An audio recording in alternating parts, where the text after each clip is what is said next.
Hello and welcome back. We're going to be talking about the third aspect of a way to ruin your yoga. Okay, Master Swatmarama is very clear here. He says, don't engage in meaningless talk. So we can think about a scenario where we spent some time with somebody and at the end of it, we kind of felt like, man, how did I just spend my time? Like, I just talked about nothing for like an hour. And so when we do that, we disperse our prana. We fill our mind with things that are not meaningful.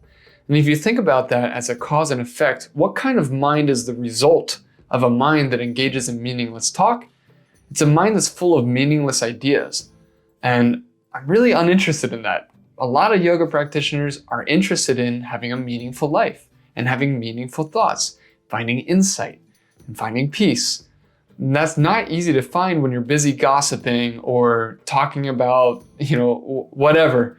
It distracts the mind, it scatters the mind, so that when we go back into our meditation, when we go back into our yoga practice, our mind is full of meaningless ideas instead of a mind that's been steeped in meaningful ideas.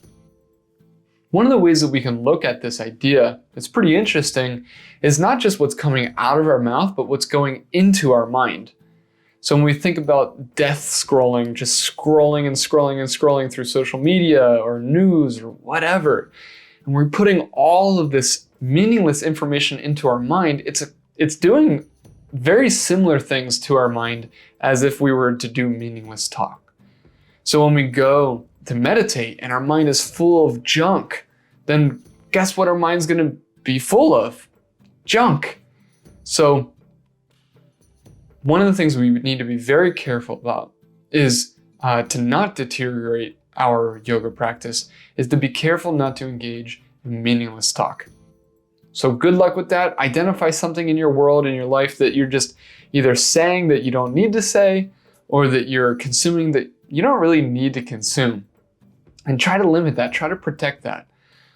There was a great acronym that someone taught me once. It was WAIT.